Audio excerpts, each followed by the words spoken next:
if you are a strict determinist and you don't believe in free will, you have zero business praising anybody for moral excellence or blaming anybody for moral wickedness. There isn't anything like moral wickedness, really. So you have to say, it seems to me, you can't condemn Hitler.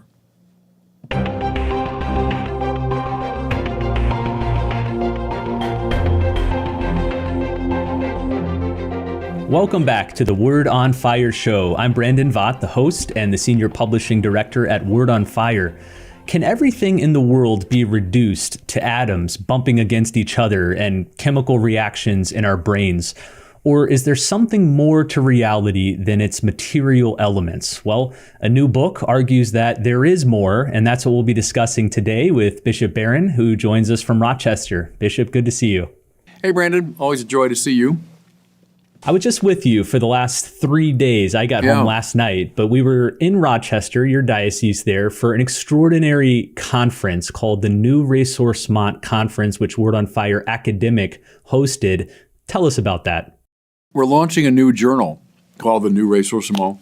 And people that have followed me know that as you survey the different theological movements over the past many years, I kind of tend in this direction of what's called classically the Ressourcement, or the going back to the sources movement. Think of de Lubac, think of Danielu, think of Balthasar, think of Ratzinger, think of Wojtyła, all those people from the mid-20th century who impacted Vatican II in a big way. Think of the Catechism of 92 as very much influenced by the Ressourcement, sometimes called the Nouvelle Théologie, the new theology. It was new back in the 50s, Well, I think what's needful today is a kind of new Ressourcement. It's a revisiting of that movement, but now in a fresh way, addressing particular issues we have today. So we launched the journal in a lovely way by having a conference up here with, I think, some of the very best people writing today in Catholic theology. We had, a 3 or 2.5 day conference. I gave a keynote at the beginning, despite my hoarse voice from the trip to Rome, talking about what I mean by a new Ressourcement. And then there were just a whole slew of papers that were really good, and I was able to take in a lot of it. I was still trying to run my diocese, but I was able to get over for a number of the talks. So it was a great joy. Big thanks to Jason Payon, the editor of Word on Fire Academic, Rachel and Jason Bullman, who helped coordinate it, and Doug Cummins and our excellent production team helped put it on. Mary Emily as well helped with the logistics. So big success. We'll have a lot coming from that conference soon. Videos of the talks, the talks themselves will be published in the initial issues of the New Ressourcement Journal, which will debut in 2024. So look forward to that. Well, today, Bishop, let's wrap up our discussion on Justin Brierley's new book, which I'm just a huge fan of. I encourage people to pick it up. It's called The Surprising Rebirth of Belief in God: Why New Atheism Grew Old and Secular Thinkers Are Considering Christianity Again. Today, we're going to focus on one of the final chapters titled Mind, Meaning, and the Materialists, which compares two dominant ways that people view the world today. On the one hand, you have materialism, which maintains that the natural world is all that there is and everything can ultimately be explained in terms of physical stuff. And Christianity, which sees a transcendent God behind and above our material world, and a God who imbues it with purpose and meaning. So let's start with materialism. Brierley claims that materialism is the background assumption that most people in the West live by today, that nature is a machine and that we're insignificant cogs within it, that there's no ultimate value to the choices we make, that we are simply being herded along by a vast, undirected, uncaring universe. Would you agree that this is the default view among most people today? And either way, what's the problem with materialism? Well, first, I think, yes, for a lot of young people, it is. And I've called it scientism, right? Which is not the view that science is a good thing. We all hold to that. Scientism is the view that reality can be reduced to what the sciences can investigate. So, and I think that's born of the great success of the sciences. People legitimately say, scientists are great. Look what they've given us, the technology. Look at their accuracy, how they predicted things and how they've helped us with our health. And so we're so impressed by the sciences that we take that extra step which is really an illogical step to say, well, therefore, that's all there is to reality. Science has an exhaustive command of reality. So I do think, indeed, it's a default position of a lot of people. And if the scientists can't talk about it, well, then it's just old nonsense. It's old pre-scientific superstition, right? So then religion gets swept away. But they often don't realize, you start making that move, it's not just religion gets swept away. It's like almost everything else we hold to be valuable gets swept away. How about ethics? You can't determine ethics by scientific investigation. How about beauty? What makes something beautiful? Why do you bother making something beautiful if everything just comes down to what the sciences can affirm? Justice, questions of justice, right and wrong, what makes a city just or unjust? That can't be determined scientifically. So the trouble with the scientism is it ends up brushing aside much of what makes life wonderful. That's the first thing, by the way, that's wrong with it. But the second more fundamental thing is it's a contradictory view. When I was a young philosophy student, we all read A.J. Ayer, who was the father of what's called logical positivism. That's the view that that only things that can be verified empirically are meaningful. So you make a statement like, I'm sitting here in the Word on Fire studio. Well, that's a meaningful statement because I can empirically verify it or falsify it.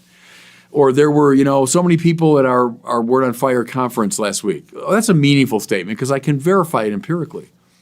Things like, that's not the right thing to do. Or, no, I think that city is unjust. Or God said something. Those aren't so much wrong as meaningless statements for the logical positivists. They're just, it's like gobbledygook because they can't be verified empirically. Okay, what's the problem? The problem is, where do you empirically verify the principle that only empirically verifiable things are true? I'll wait for my answer because obviously you can't. There's an operational self-contradiction in saying all that's meaningful are empirically verifiable statements. That's not an empirically verifiable statement. And there's a similar problem, Brandon, always with forms of radical materialism. Because the very act of making that statement moves you beyond a purely materialistic view. If I say all reality is reducible to the material, well, I've just made a philosophical statement which cannot be verified empirically or with reference to the material world. So in denying there's something beyond the material, I've affirmed there's something beyond the material. That's the operational contradiction involved in forms of radical materialism. A very closely related view to materialism is determinism, sometimes described as the stepchild of materialism. And a lot of these new atheist figures that we've been covering in our discussions were big proponents of determinism. Determinism holds that everything that is happening in the world is completely determined by previous existing causes. So this implies that free will is an illusion, that we're not really free to think or to act as we choose. Everything we do or believe is determined by outside factors. As a Catholic, you obviously reject determinism. You believe in free will. But why? What's troubling about determinism? Well, a lot of things. It's born of a kind of Newtonian version of this materialism. So some of the Newtonians would have said, take any object in the universe, give me its position, give me its speed, give me certain factors. I will tell you infallibly where that thing's going to be in 10,000 years, right? So, yeah, within a sort of materialist Newtonian view of things, determinism seems to hold sway. One problem, Brandon, is that it's so scientifically dated, that stuff. Newton, we're talking about 18th century, but the quantum people today, read someone like John Polkinghorne, who keeps pressing this point, that the quantum world is a much more open-ended world than the one Newton gave us. And even if you want to look at it just materialistically, the quantum world leaves so much room for indeterminacy and for possibility and probability and so on. It seems to open up these cracks into which something like indeterminism or something like freedom or even God's intervention could be understood. So in a way, it's bad science. But here's another perspective. If you are a strict determinist and you don't believe in free will, you have zero business praising anybody for moral excellence or blaming anybody for moral wickedness. There isn't anything like moral wickedness, really. So you have to say, it seems to me, you can't condemn Hitler. You can't. If you're a strict determinist, there's no free will. Hitler's just this poor guy that was determined from the time he was born to act the way he did. You can't praise Mother Teresa. You can't praise any, let's say you're not even a religious person, but pick a hero of yours that you really admire. You can't praise that person. You shouldn't. It's a category error. Well, that's just so deeply counterintuitive, right? Our instinct is that, no, of course, moral praise and blame can and should be assigned. So there's kind of a, I think, dated science problem with it. And then there's this repugnance we have to the view that I can't morally blame or morally praise. In his book, Justin Brierley traces a lot of these prominent materialists and determinists, a group that overlaps with the new atheists we've been discussing. But then he shows how, interestingly, a lot of high-level thinkers have recently changed course and have abandoned materialism. This includes the psychiatrist Ian McGilchrist, the philosopher Thomas Nagel, and the novelist Philip Pullman. Now, none of those men are now religious, but they've each recognized that materialism fails to account for many facts of the world. And I want to talk about some of these facts with you. One of them is consciousness. That was a big one for a lot of these figures. Consciousness seemed to be what undercut their materialism. What is consciousness, and why does it present a problem for materialists? Call it a reflexive self-awareness of both inner and outer states might be a definition of consciousness. We all experience it, right? Refer to it very readily, but you might characterize it that way. But here's the thing, Brandon, about consciousness, which is, it's very interesting. It's a very old problem. If all we've got going on in the mind are just atoms buzzing around or just states, chemical and physical states within the brain, things like judgment, I don't mean moral judgment so much here, but intellectual judgment, can't be made sense of. When someone makes a judgment, you're considering a variety of scenarios. You're trying to explain something. You say, well, here's scenario A, B, C, D. I've considered them, and now I've made a judgment, a determination that I think that one is most correct. That one's in line with reality. There has to be something in your mind that transcends these merely physical states if you're able to make a judgment in regard to them. Secondly, there has to be a freedom in regard to that judgment. If I'm just determined, I have to decide that's the right scenario, well then why would I have confidence that I've made a correct judgment? But if I have a certain freedom vis-a-vis these various scenarios, and I say freely, having looked at the evidence, I say that's the right one, now I'm in possession of a real act of consciousness. I've made a real rational judgment. And I can say, this really is my opinion on the matter. It's hard to make sense of that move unless we can find some distance between the merely physical scenarios under consideration and this one who makes the judgment, this conscious self that makes the judgment. Aquinas wouldn't play it exactly that way. Aquinas would put a great stress on the mind's capacity for pure intellection. So the mind takes in the physical world through the senses. These hands and these eyes, which are just extensions of the body, right, out into the world. So it takes in the data of the senses. But then the mind is capable of abstracting from sense data what he would call form or intelligible pattern.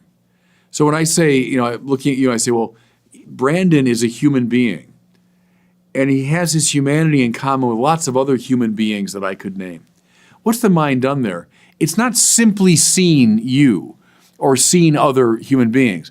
It's abstracted from what Thomas calls the phantasm. That means the memory of a perception. It's abstracted from the phantasm an intelligible pattern. Now, the intelligible pattern cannot be reduced to matter. If it could, well, then it wouldn't apply to all these different instances. If I identify you with humanity, well, then that's all I'm going to see. You're the fullness of humanity. What I've done is I've abstracted from my experience of you and a variety of others this pure, intelligible pattern. That's not material. Think when I always, this strikes me as interesting because we do it all the time, is you're moving through your day and you're reading signs, traffic signs, or there's something on your computer, or none of those letters, all those letters A or L or M that you see, none of them is in the same physical configuration. They're all different fonts, we would say, different colors, different sizes, different styles, right? The M I might see on a traffic sign, the M I would see on my computer screen, the M I would see in the newspaper. They're all different, but yet, weirdly, because I couldn't read otherwise, I recognize an intelligible pattern that I call the letter M. But that pattern is not any of those particular M's, right? It's a pure intelligible pattern. The mind is able to entertain and hold on to those. And that, says Aquinas, is the sign that the mind, at least in those higher faculties, has an immaterial dimension. It's not reducible to sense experience or memory. And so that would be his way of saying that consciousness, in its full ramification, indicates the immateriality of the mind. You hinted at this a moment ago when talking about judgment, but we might situate judgment under the more general category of rationality. And what Brierley covers in his book is the number of former materialists who abandoned materialism because they could not therefore make sense of rationality, how we freely come to believe certain things. He gives this famous quote from C.S. Lewis. C.S. Lewis himself, who was a materialist and then became a Christian later on. Lewis says, suppose there was no intelligence behind the universe, no creative mind. In that case, nobody designed my brain for the purpose of thinking. It is merely that when the atoms inside of my skull happen for physical or chemical reasons to arrange themselves in a certain way, this gives me, as a byproduct, the sensation that I call thought. But if so, how can I trust my own thinking to be true? It's like upsetting a milk jug and hoping that the way it splashes itself will give you a map of London. But if I can't trust my own thinking, he says, of course, I can't trust the arguments that lead to atheism, and therefore I have no reason to be an atheist or anything else. Unless I believe in God, I cannot believe in thought. So I can never use thought or rationality to disbelieve in God. What do you make of that line of reasoning? Well, there's a lot there. And as you know, there's a whole literature around that argument that Lewis kind of sums up a lot that came before him. And in his typical verve, he sums that up. And there's been a lot of debate since then. Elizabeth Anscombe, the famous Catholic moral philosopher, super smart lady, went to the Socratic Club when Lewis laid out a version of that argument, and she took issue with it, And some say it had a big impact on Lewis, others say it really didn't, but she took issue with it. What would I say? I think there's something right if by rationality, as he's pursuing it there, you mean these higher Thomistic moves that I was just referencing. I'm not sure, because I think a materialist might say in answer to that, the brain is not just random firings of atoms, but rather it's this developed organ that has evolved through the evolutionary demands of time and space and all that into being an organ capable of discerning and responding to the real world.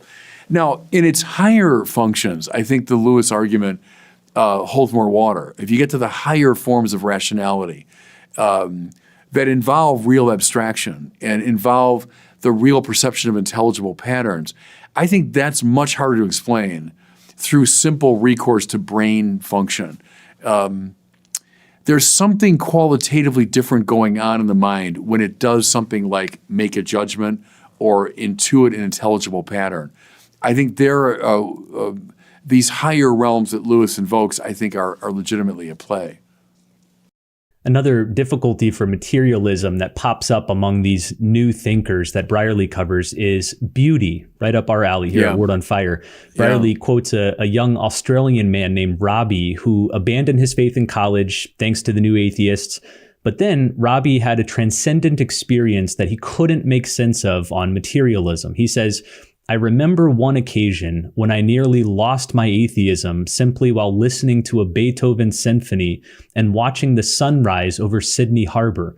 I couldn't understand how such an experience could be explained by a material world. What is it about beauty that suggests there's something more to this world than its physical components? Yeah, and a lot of people talk about that. Go back to Dietrich von Hildebrand, that the beautiful within this world, and Plato saw the same thing, the beautiful in this world opens us up to, it triggers an awareness of the source of beauty. Now, how come? We'll keep it anchored in what we've been talking about, intelligibility and form and so on. Because what is beauty? It's not just a sentiment like, oh, that's what a pretty sight that is. Think of Aquinas, right? Integritas consonantia claritas.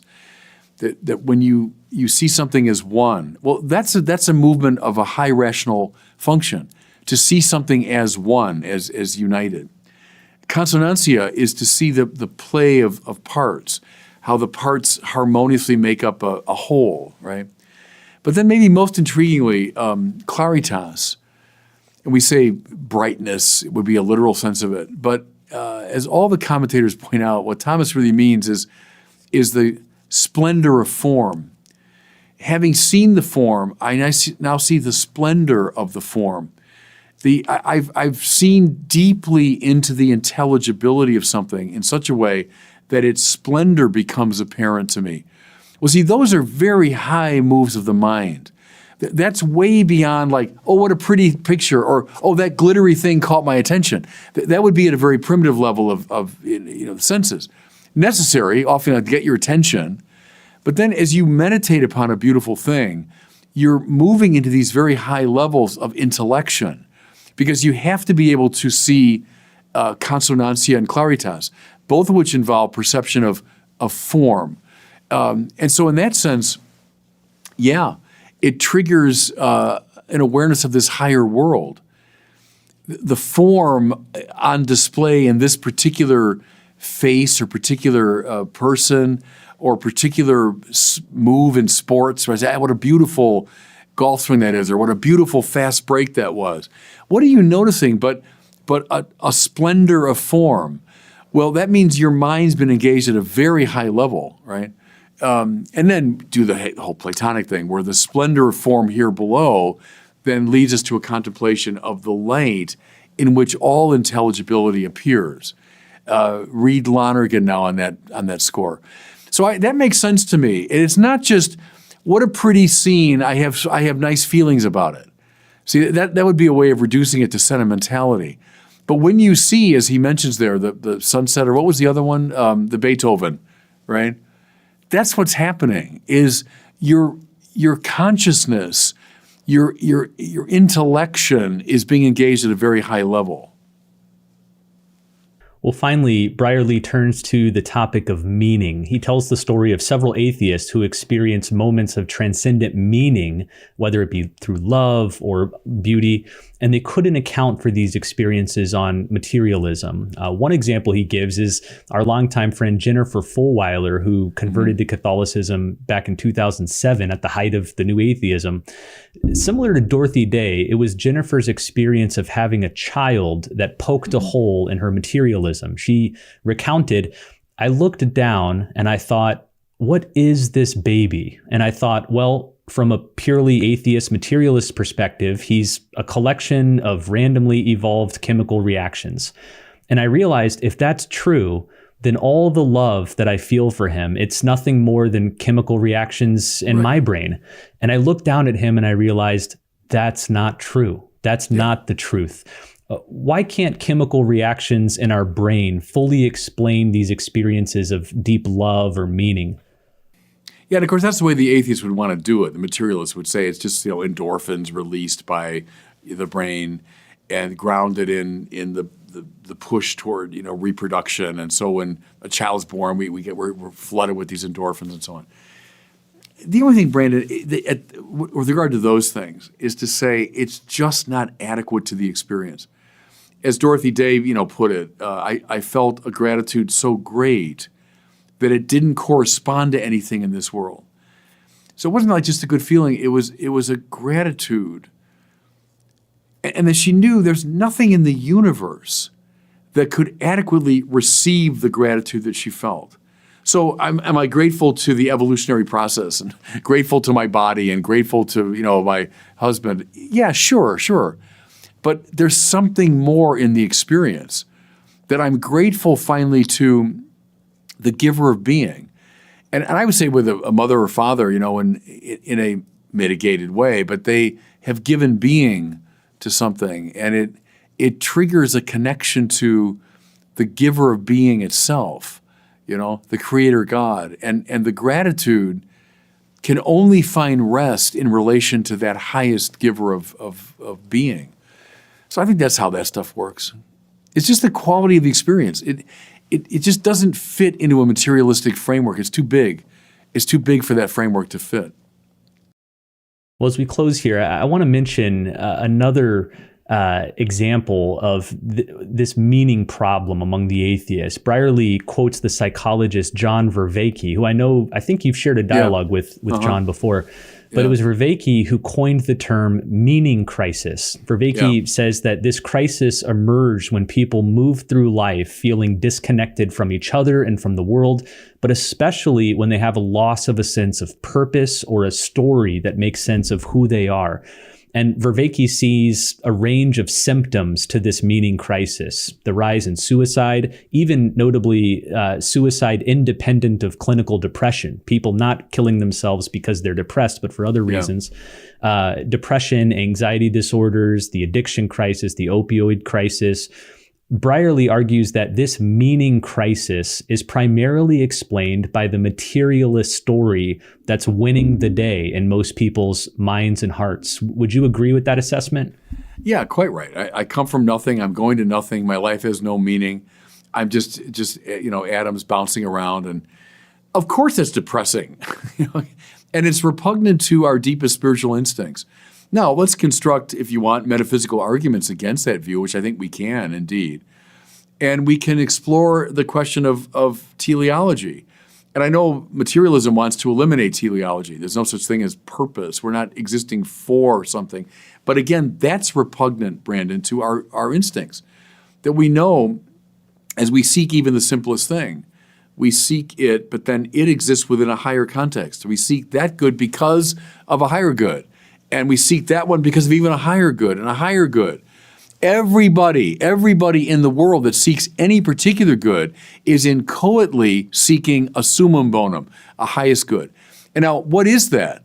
What is that? Well, let's be honest about it.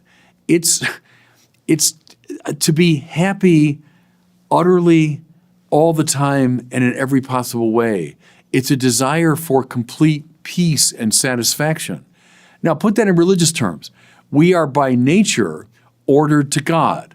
We're ordered to the summum bonum. And every bonum, every good that we seek, from the simplest thing, are having this conversation now. I'll have lunch in a few minutes. Those are goods that I seek. But I can put every one of them in the context of a higher good, and a higher good, and a higher good. You got to come to the summum bonum finally. And if we're honest about it, the summum bonum is God, is the infinite good. That's what I want. I'm not going to rest till I find it.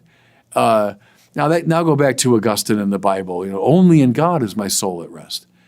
That's not just high poetry. That's a very, very strictly logical statement about human anthropology. It's only in God that my soul will be at rest. It's not going to be rest by anything in this world. I know that. Anyone who's lived beyond the age of 10 knows that nothing in this world satisfies that longing.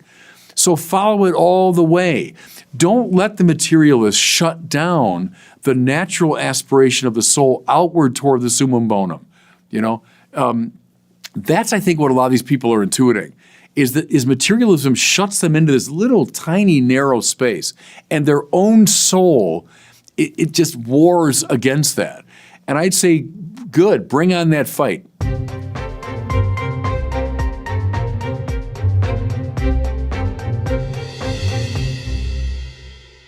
Well, it's time now for our question from one of our listeners. If you have one for Bishop Barron, you can record it and send it to us at the website askbishopbarron.com. Today we have one from Michael, who lives in Georgia. He's asking Bishop about contrition. Here's his question. My name is Michael, and I'm from Georgia. My question is, if we suppose feelings are not acts of the will, what is contrition, a feeling or an act of the will, or both, or neither? Yeah, thanks. It's both, I would say. Contritio in Latin means crushing. When you feel contrition, you feel crushed by the weight of your sin. Does that have an affective dimension? Yeah, I think it does. I think when we've done something wrong and we know it, there's a negative feeling associated with that. But I'd also say it has this more cognitive dimension. When I know I've done something wrong and I'm crushed by the shame and the guilt and the responsibility of that. That's what you bring to confession. I don't think you have to worry so much about the feeling side. Feelings come and go. They may not be there. But the contrition, the sense of I'm crushed under the weight of my moral responsibility, yeah, bring that to confession. And that's what you, in the act of contrition, right, which you're kind of obliged in some form to say in confession, that's what it's meant to do. It's meant to call that explicitly to consciousness that, yes, I am under the weight of my responsibility. So I would say it's both. It can be both, but I put the weight on the cognitive dimension. Well, as we wrap up here, we are excited to share with you yet another new book from Word on Fire. This one's really cool and special. It's called Popcorn with the Pope, A Guide to the Vatican Film List, and it's by David Paul Baird, Andrew Petiprin, and Michael Ward. In 1995, which was exactly 100 years after the birth of cinema in Paris, a Vatican-appointed commission compiled a list of 45 significant films. It's come to be known as the Vatican Film List. The entries range widely from lighthearted favorites like The Wizard of Oz to challenging art house features such as The Seventh Seal. This list, which was released under Pope St. John Paul II, was an important milestone in the dialogue between the church and the wider culture, especially the arts. Yet for many Catholics and cinephiles alike, it remains undiscovered or unclear. What was the list for, and why did the commission choose these particular movies? Well, in this groundbreaking study, the authors walk through the entire Vatican film list, and they show that its aim was not to serve as a best ever list of films, but rather to guide people in their appreciation of cinema as an artistic language and as a bearer of spiritual and moral messages. So pick up this book. Again, it's beautifully produced. It includes film stills, quotations, informed commentary, and much more. It's elevated, it's entertaining. Again, it's called Popcorn with the Pope. You can find it at the website wordonfire.org/popcorn. Well, thanks so much for watching and listening, and we'll see you next time on the Word on Fire show.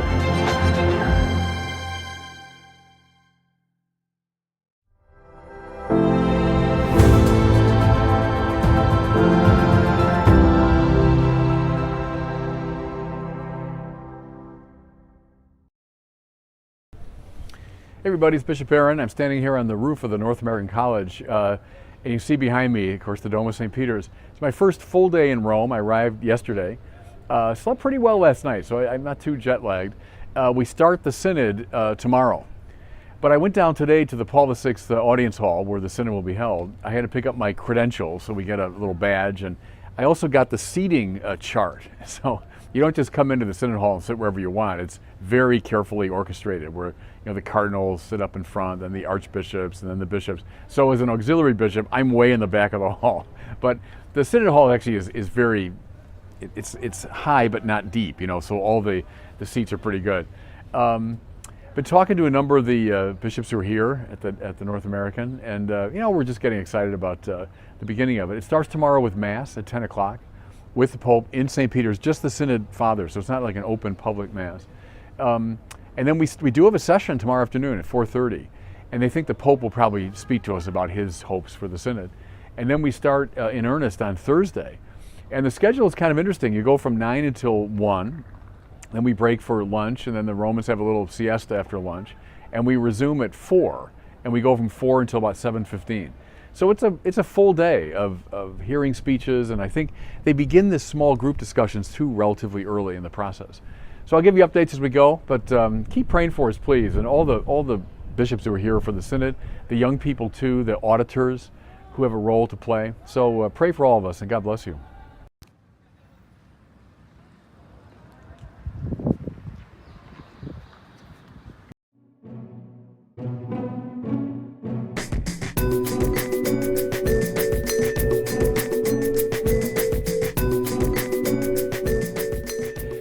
I want to talk today about the 17th chapter of the Acts of the Apostles, which contains the famous speech that Paul, the apostle, gives on the Areopagus in Athens. It's a famous passage, and it constitutes, I think, a sort of master class in the evangelization of the culture. So every step of the way, it's worth meditating on this famous moment. You know, first of all, what's Paul doing in Greece? Well, he's passed now from Asia Minor over to the European mainland. Prompted, he says, by a dream where a Macedonian is calling him to come over. Well, I love the fact that Christopher Dawson, the great Catholic historian, said, here's a transition that no commentator, no historian of the time would ever have noticed. This itinerant Jewish preacher making his way from Asia Minor to Greece. But in fact, it was one of the most decisive moments in human history. Because in doing that, Paul is bringing the Christian faith to Europe. To say to Europe is to say eventually to Rome, and then eventually to the whole world through Europe. So this decisively important moment when Paul, prompted by his missionary impulse, makes this journey. For any evangelist today, you're prompted to do something, to try something. And you say, well, I mean, what effect will this have? Who knows? Who knows? Paul didn't see it, this extraordinary effect. But that's why he's in Greece. He begins up in the north, so Macedonia, Philippi, he writes a famous letter to the Philippians. He goes to Thessalonica up in the north, famous letter to the Thessalonians later. He's met with some success. So we hear about a few conversions and people listening to him. But he's met with enormous opposition. He ends up in prison in Philippi. In Thessalonica, they chase him out of town by a mob. Another lesson for evangelists, don't be surprised when you're opposed. So I've often talked about that when I started doing this work in the new evangelization and media, and the ferocious opposition. Now, thank God, I'm not getting stoned by angry mobs, at least not yet. But I'm getting my fair share of verbal abuse. Oftentimes, you can feel like, boy, is anybody listening to this? Well, the Christian message has always been a bit dangerous, countercultural, strange, surprising, threatening. Still is. So don't be surprised. Paul faced it too. But then I love the fact that having started up north, he makes a beeline to Athens. Now, what was Athens at the time especially? It was arguably the cultural center of the Roman world. So the Roman Empire, of course, has spread to that part of the Mediterranean. Athens, the great city of Socrates and Aeschylus and Plato and Aristotle and everybody else. Even though that was 400 years before Paul. It's amazing our sense of history gets kind of truncated. Like they're all back there sometime, but Aristotle and company were 400 years before Paul. But Athens is this major, major cultural center. Good. Christians by an instinct, a deep instinct from Paul until, John Paul II, have moved into cultural centers. So we don't stay simply, off on the side someplace. We know Jesus wants this message to go out to all the world. So we have an instinct to go to cultural centers, centers of philosophy, centers of communication. That's where Paul goes, by a clear instinct to Athens. Now, what happens to him when he gets to Athens? And this is the setup for the speech on the Areopagus. It says here, Paul waited for them in Athens, his fellows, and there his whole soul was revolted at the sight of a city given over to idolatry. Worship of false gods. Is that still a problem? Yes, that's always the problem. That's always the problem. That's always the problem. Idolatry, the worship of false gods. Now, they would have had altars to, various deities and so on. No, but heck, we've got altars erected to all kinds of false gods in our culture. So Paul's great revulsion at this, that's deeply biblical. That's his wonderful Jewish prophetic heritage, that we're about the worship of the true God. That's what evangelization means, that we're trying to bring people into the worship of the true God. Ought we to be revolted by all the idolatry we see? Yeah, he was. We should be too. But then now watch. It's not just, oh, isn't this awful? Oh, look at this cultural center, how off-kilter they are, how crazy these people are. No, listen to what he does. In the synagogue, he held debates with the Jews and the God-fearing. Of course, the God-fearing mean Gentiles who have kind of, been sympathetic with the Jewish point of view. Paul almost always goes to the synagogues first, and we see why. His message was, Jesus, risen from the dead, is God's yes to all the promises made to Israel. Who's going to understand that message most readily? Jews. Children of Israel will understand the message. Here's what I want people today to see. When we lose the link between Jesus and Israel, we miss the point. Jesus devolves rapidly into a bland spiritual teacher of timeless truths. Can we distill timeless truth from his teaching? Sure. But what's interesting about Jesus is, in his dying and rising, he's the fulfillment of all the promises made to Israel.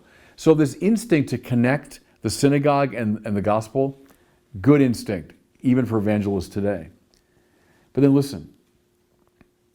And in the marketplace, he had debates every day with anyone who would face him. Now, I like that, because I think in our cultural setting today, the social media represent this sort of marketplace of ideas where you confront anybody.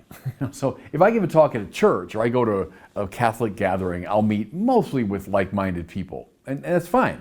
I'm happy to inform them and inspire them and so on. But I love the fact that the social media represents this kind of open marketplace of ideas. Christians should be willing and able to dialogue with anybody, because Jesus said, announce this message to the ends of the world. I love how I heard this from his own lips when I was in Rome many years ago. Pope Benedict was talking about Irenaeus of Lyon, and he was speaking about his anti-Gnostic perspective. And the Gnostics, of course, are like this little private group, right? We have our own little private truth, and we whisper it among ourselves. And Benedict said, I remember he was speaking in French, and he said, for Saint Irenaeus, la foi catholique est publique. Publique, it's public. It's a public pronouncement. From Paul on, we've been public. We don't whisper our little message among ourselves, but we're willing and able to announce it to the whole world. Love that. Have debates every day with anyone who would listen. Good. We should still keep doing that. And then, this warms my philosopher's heart. Even a few Epicurean and Stoic philosophers argued with him. Good for Paul. Is he talking to average people? Sure. In the synagogue and probably on the street, ordinary people, working class people, sure, that's part of our job. But who are the Epicureans and Stoics but the leading philosophical minds of the time? And they'd be hanging out in the capital city of Greco-Roman culture. Sure, who are the top philosophers today? Who are they? Christians ought to be able to name them, ought to be able to engage them. Christian evangelists don't just whisper to people at the lower end of the intellectual spectrum. They talk to people at the highest end of the spectrum. Good. We should do all that today. Okay, now watch what happens. So Paul, there he is, in the synagogue, then out in the street, then with the philosophers, debating, speaking, evangelizing. Good. Then this. Some of them said, and these are the Epicureans and Stoics, the high-minded people. Some of them said, does this parrot know what he's talking about? Now, I love this because look at all I'm not enough of a Greek scholar to know the nuances here, but the word being used is ambiguous in the Greek, because I've seen translations, what is this babbler talking about? And what was it? Scavenger. One translation had it, what's this scavenger going on about? So whatever the word is, it's a disparaging word, right? So they're making fun of Paul. What's this bozo talking about, Well, was he opposed up in the north? Yes. Is he opposed in the cultural capital? Yes, and we shouldn't be surprised. Our Christian evangelists called names all the time by high, cultural figures. Yeah, sure we are. Get used to it. You need a thick skin, in this operation. But it doesn't stop Paul. Now, this is really interesting. This is the Jerusalem Bible I'm reading from here, because there's also ambiguity in the Greek. Here it says, they, the philosophers, invited him to accompany them to the council of the Areopagus. Okay, but other translations are a little more dire, and the language is more like they compelled him to come to the Areopagus to explain himself. So what was the Areopagus? Well, it was, and still is, this kind of extraordinary place. It's this very impressive rocky sort of hill right below the Parthenon, so right smack in the middle of Athens. A place where they had debates, they think, but also where they had trials. Now keep in mind, 400 years before Paul, another famous trial took place in Athens, namely of Socrates, who was accused of atheism and corrupting the youth, right?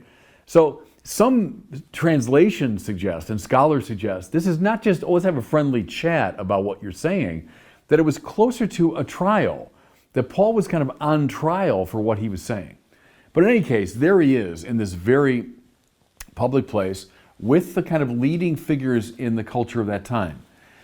And they're asking him and or challenging him about what he's saying. So with Acts 17, now verse 22, we have the famous speech. And I would urge any evangelist today to read it and to memorize it, what Paul's up to here, because as I say, it's the master class. Here's how he begins. Men of Athens, I've seen for myself how extremely scrupulous you are in all religious matters, because I noticed as I strolled around admiring your sacred monuments, you had an altar inscribed to an unknown God. Now, interesting thing there. We just heard a few verses earlier that Paul was scandalized by the idolatry of the city. So he was, but now he's doing his speech. What Paul's doing here is what in rhetoric is called the captatio benevolentiae, right? Which is the capturing of the benevolence of your audience.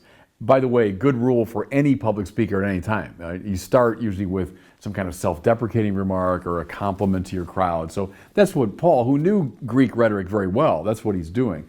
But it's more than that. Because Paul was engaging here in what the Greek fathers would later call the exploration of the logoi spermatikoi, which just means the seeds of the word. So Paul's got the word, right? The word made flesh in Jesus. But there are hints and echoes and anticipations of that word in whatever is good, true, and beautiful in the culture you're evangelizing. So Paul's saying, hey, I've been walking around your city, and even though one side of his heart saying, look at all this idolatry, but he also saying, I get it, you're a religious people. There's a religious instinct in you. Now, from Paul through Thomas Aquinas to G.K. Chesterton and C.S. Lewis and everybody else, that's a really good instinct to follow, is to find what the Latins call the semina verbi, the seeds of the word, in whatever culture you're in. My mentor, Cardinal George, always said, and Cardinal George, who could be very sharply critical of the culture, but he said, you can't finally evangelize a culture you don't love, which has always struck me as perfectly right. If you just hate the culture, you're just at war with it, you will not evangelize it effectively. So Paul, by a very good instinct, looks for the seeds of the word. As I say, you can't imagine Augustine without that move. You can't imagine Aquinas without that move. You can't imagine John Paul II without that move. So very important for evangelizers. But that's not all he does. If that's all you do, that's if you want the left-wing problem, that you just see Christianity as one more example of a cultural religious form. Listen now as Paul goes on. Since the God who made the world and everything in it is himself Lord of heaven and earth, he does not make his home in shrines made by human hands. Now, mind you, where is he standing as he says that? And that's what struck me when I went to the Areopagus in Athens. He's standing right below, like it's right up there, the Parthenon, which was the greatest pagan religious temple in the world. At the heart of it was this, now long gone, but giant statue of the goddess Athena. Paul's saying, hey, the God I'm talking about does not make his home in shrines made by human hands, like yours here. So, having complimented them, he immediately critiques the idolatry within the culture. that rhythm, that move, is typical of evangelists at their best. It avoids, if you want, the extremes of both left and right. It's the yes to the culture and the great no to the culture, all as a propedeutic to what? The declaration of the novelty of the good news. Listen to this now as Paul continues this speech. Now he, God, is telling everyone everywhere they must repent, because he's fixed a day when the whole world will be judged, and judged in righteousness. And he's appointed a man to be the judge. And God has publicly proved this by raising this man from the dead. Now he's talking about the heart of the gospel. Jesus risen from the dead. Compliments the culture, critiques the culture, as a preparation for the declaration of this decisive manifestation of the Logos, Jesus risen from the dead. Christian evangelists don't shy away from this. They don't permanently put it off. Your ultimate purpose is the declaration of Christ risen from the dead. Okay, now just one more point. At this mention of rising from the dead, some of them burst out laughing. So, when I read this now, I think, Brother Paul, I'm with you, man. I get it. The number of times, like in my social media outreach, the number of times I've been, for want of a better term, laughed at for things I say, I mean, they're countless. The culture has always found, finds, will always find the Christian proclamation crazy. Some in the culture always will, because it is this kind of crazy good news of Jesus having gone to death, now risen from the dead, and the source of grace for the world. Strange message? It always was. Don't believe people today that say, those ancient people, they bought any old crazy nonsense.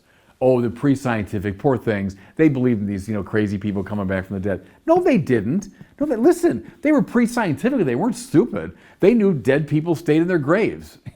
Of course they did. And so they laugh at this claim that Paul was making.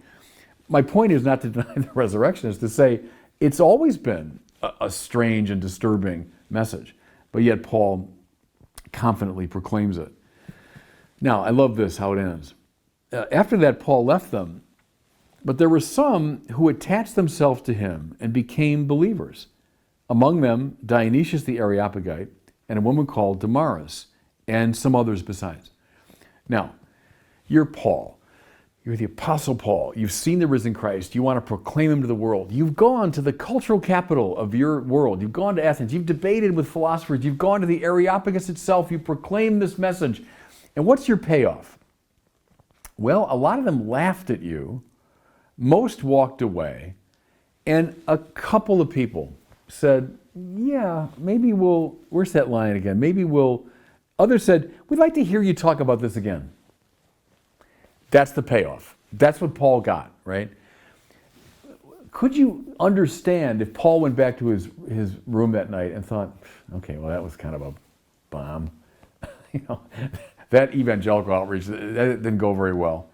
But wait, who are Dionysius the Areopagite? Who's this woman called Damaris, and others besides? But the seeds from which European Christianity developed, right? This is Paul now planting the faith in Europe.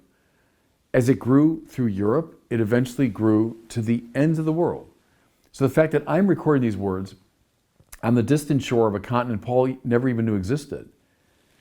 But the beginning of it were these handful of people that said, yeah, okay, we'll listen to you again on this, Final lesson to evangelists, don't get discouraged at what appear to be poor results of your work. Who's listening to me? Who cares about this? Come on, I'm wasting my time. You have no idea what God can do with a couple little seeds that were planted by your proclamation of the word. So anyway, take a look at get your Bibles out and Acts 17 and the speech of Paul on the Areopagus, masterclass for evangelizers.